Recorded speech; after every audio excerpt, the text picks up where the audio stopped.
This past Sunday in Philadelphia, the Steelers lost but still clinched a playoff spot.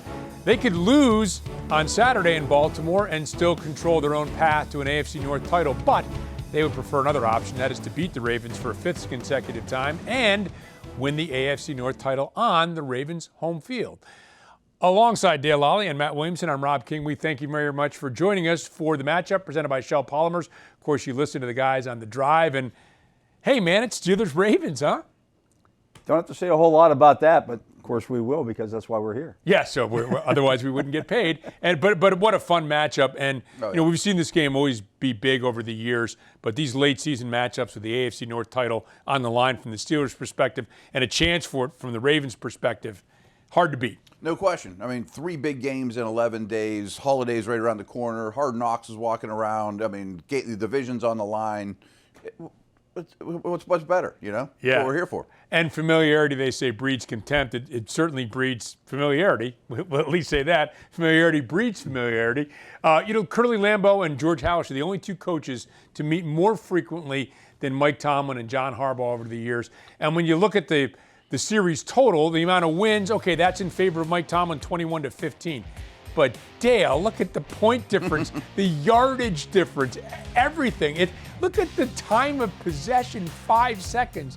It is unbelievable how great and close this rivalry has been. Oh, absolutely. And, they've just met so many times, and most of these games have had something major on the line. And that Curly Lambeau, George Halas meetings, they were also player coaches for like the first six years of that. Maybe Tomlin and Harbaugh would like to suit up for this one. How about that? Well, it's fun either way, and I think both these coaches like Lambeau and Halas are going to the Hall of Fame.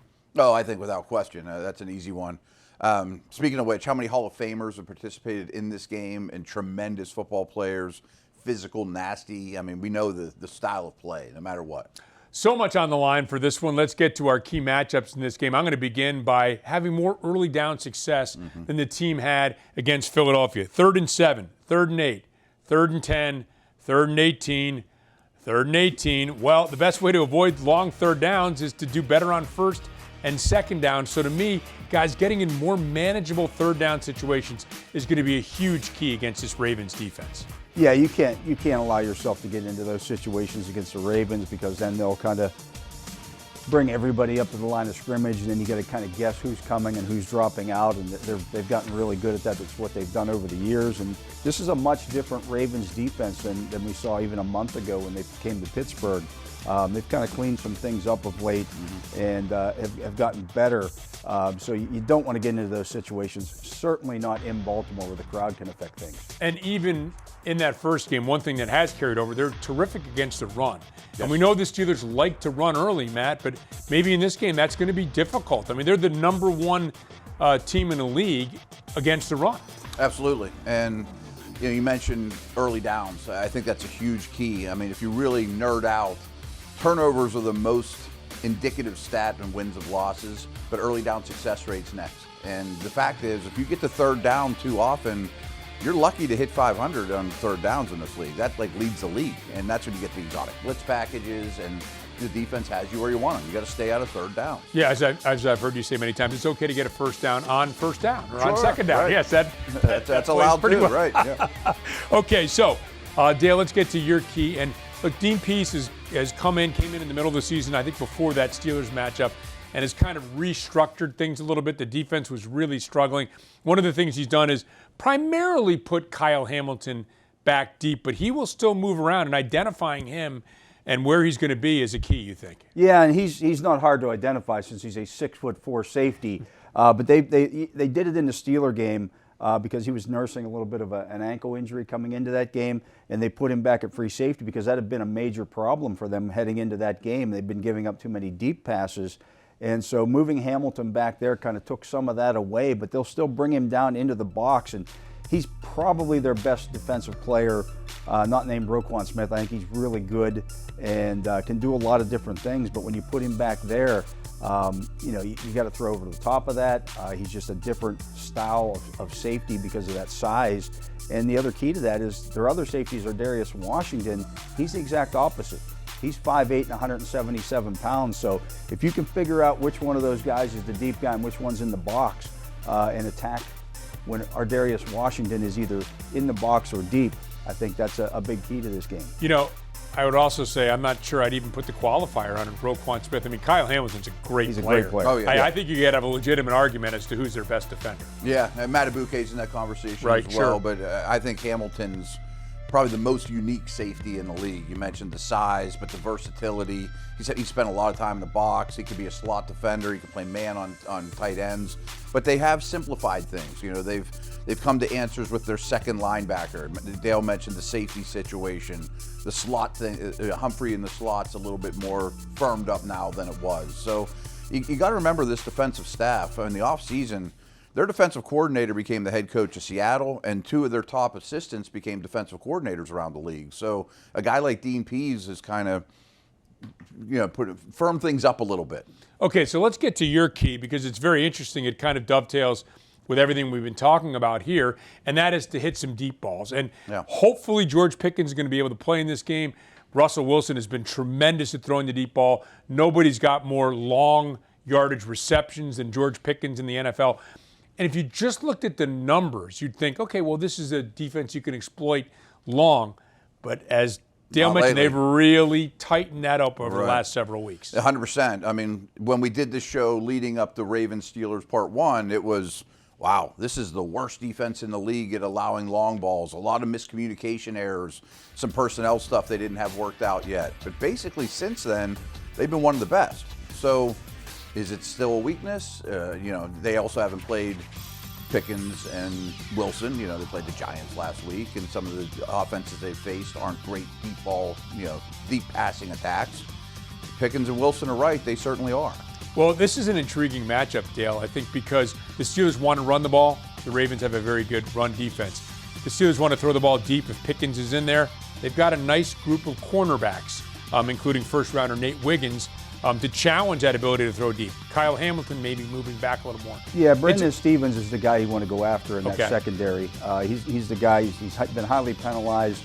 He's the guy that, you look for the good matchups. I mean, he's a good player, but I think he loses the ball in the air at times. And so I think, when that happens, he gets a little grabby at the top of the route. And so if you can attack him, much like figuring out where Kyle Hamilton's at, if you get that matchup, take advantage of it. Yeah, and they're more wide side, narrow side than they are moving somebody around. So don't expect Pickens, somebody to be moving around. They won't shadow him. So interesting stuff. Going to be so much fun. Come on, Steelers, Ravens.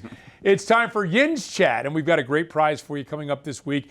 Yin's Chat, of course, you can play games with other fellow Steelers fans for an opportunity to win a great prize. And this week's prize is an Alex Highsmith jersey. So answer trivia and predictive questions and compete against Steelers Nation.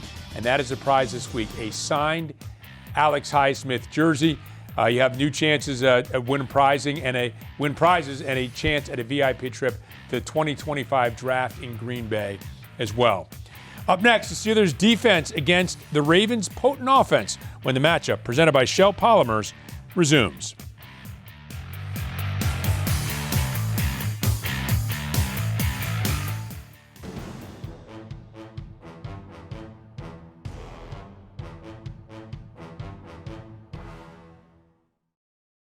Hi folks, welcome to the Pittsburgh Steelers Hall of Honor Museum. Now this is the best era. I couldn't agree more. Those teams were unstoppable. The teams were really good in the 90s. Come on, you couldn't catch those teams of the 2000s. Literally. The 70s were the best. No way, the 2000s. Whoa, stop fighting. I think every era was pretty sweet. You said it, kid. Hope you guys enjoy yourselves. Wait, you're T?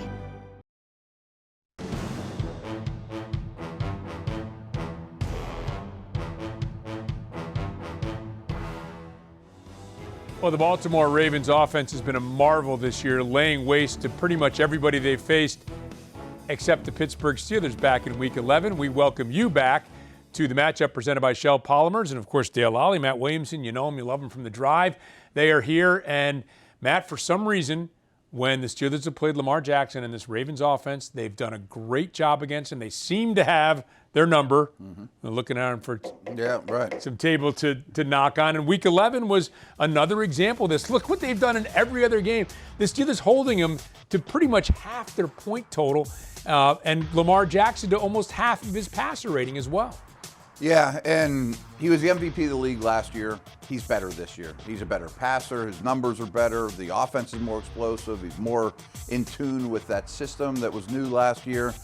But a huge key for the Steelers with this is how they rush him. And I think a lot of defensive play call or game plans in general start with a pass rush plan. Lamar is amongst the most blitzed quarterbacks in the league, and he's ripping the blitz apart. I don't think the Steelers do that at all. Their four-man rush should be able to control the action, kind of boa constrictor him in the pocket, make him uncomfortable.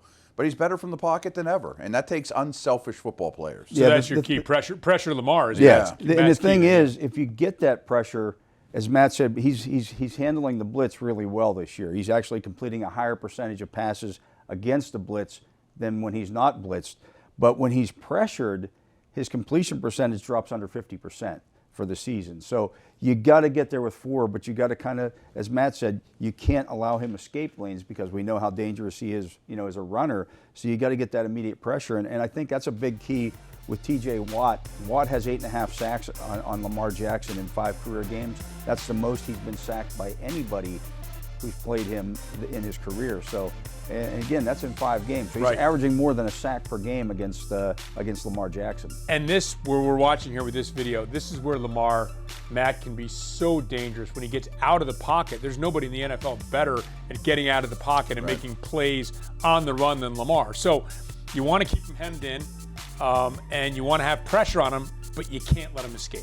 No, I mean, he's just over 100 yards away from breaking Michael Vick's record for all-time rushing yards amongst quarterbacks, and he's played 43 fewer games. and Michael Vick was a pretty good runner. Yeah. I mean, it's amazing stuff of what he's doing, and it's almost every week. He throws well on the run. There's very few weaknesses to his game, but as Dale mentioned, pressure has been sort of one of them.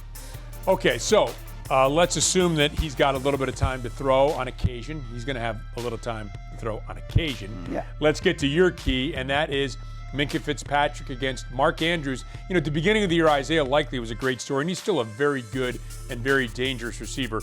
But over the latter half of this season, Mark Andrews has become Mark Andrews again. Yeah, he's got 8 touchdowns in the last 9 games. He's scored in all but 2 games in that period, one being against the Steelers. And that's not been something, that's nothing new for him against the Steelers. He's played them 10 times now in his career, has yet to score a touchdown. Last week, he became the all-time leading touchdown guy in Ravens history with his 48th touchdown. So he's not had that kind of success against the Steelers, and you want to continue that. The first time around against the Steelers, when they matched up here at Acrisure Stadium, you saw Minkah Fitzpatrick on Mark Andrews a lot one-on-one and on weighty downs, and certainly in the red zone. He ended up with 2 catches for 22 yards. So if you kind of take Andrews away, you're taking the Whoopie away, because they came in together. He and Lamar Jackson came in together as rookies, and they've kind of grown with each other, and he's the guy that Jackson looks to in a lot of key situations. By the way, you think of those touchdowns normally, I think, is coming from running backs. Jamal Lewis is the guy That's who he passed, a running back to get the most touchdowns. The other thing I think that is vital in this game, you talk about this all the time, Matt, winning in the margins, winning in special teams, which is a big advantage for the Steelers. Turnovers. Red zone. All 8 of his touchdowns have come in the red zone, Andrews. You've got to be able to neutralize their red zone efficiency as well in this game. Yeah, and real quick on Andrews, I mean, everyone knows about Mahomes and Kelsey. Well, this is not far off in terms of the body of work they've put together and the reliance on one another. And the red zone stuff's going to have to be great. Winning in the margins in this game, it's always a close game. I mean, it always comes down to something, a kick or whatever. And you mentioned special teams. I mean, I believe, and a lot of the metrics will tell you, the Steelers are the #1 special teams unit in the whole league. Turnovers, they are #1 in turnover differential. Penalties, the Ravens are worst. So there's some extremes here in the margins. Okay, so let's get to the other key, and we can't leave out Derrick Henry, of course, in this game. And so that's my key is the Oh, inside by the way, guys. Derrick Henry too, right? Yeah. Queen and Roberts against Henry. Yeah, you got Lamar, you got Andrew. We haven't even talked about, Bateman's been coming on strong. pretty good too, Flowers yeah, is yeah. terrific. They've got a great spread of targets that Lamar can use. But when you think about Derrick Henry, to me, part of what makes him so challenging, and I think part of why he's having such a great year, is because edge guys have to be so concerned with Lamar Jackson that's pretty much going to leave those guys in the middle alone to handle Derrick Henry. Not alone. T.J. Watt will still make plays, but because of that option, you have to honor Lamar, and so it really comes up to those guys, Queen and Roberts in the middle, being able to neutralize Henry, who had his second lowest rush total of the season. Only in the Chiefs' regular season opener for the Ravens did he have a lower rush total than he did against the Steelers. And not coincidentally, they lost both of those games. Right. And Henry's the kind of guy, it's a different challenge than what the Steelers had last week with Saquon Barkley, because Saquon Barkley has that ability to make you miss and things of that nature. I don't know that Henry is a make you miss kind of guy. He's a make you want to miss kind of guy because you don't want him to get going. Once he gets rolling, you're in trouble. So you got to get him early when he first gets the handoff or before he gets up to speed, because as you see there, once he gets up to speed, look out. Yeah, it's E equals MC squared, right? Yeah, it's that C part, whatever the swiftness part of that E equals MC squared. When he gets moving, he has F equals MA. It's force and mass times acceleration. He's both. He got the wrong equation. I think it's big and fast equals pain. Yes, yes, a convenient miss. But anyway, he's going to be a big guy, obviously, for them to contain, and they did a great job in Week 1, the Week 1 matchup, which is Week 11, the first matchup between these two teams. Number 2, there'll be number 3 down the line. Who knows? But this is an awfully big game. The Steelers are looking to clinch the AFC North title. They can do that with a victory on Saturday at M&T Bank Stadium. Kickoff is scheduled for 4:30. For Dale Lolley and Matt Williamson, I'm Rob King. We thank you for watching this edition of The Matchup, presented by Shell Polymers.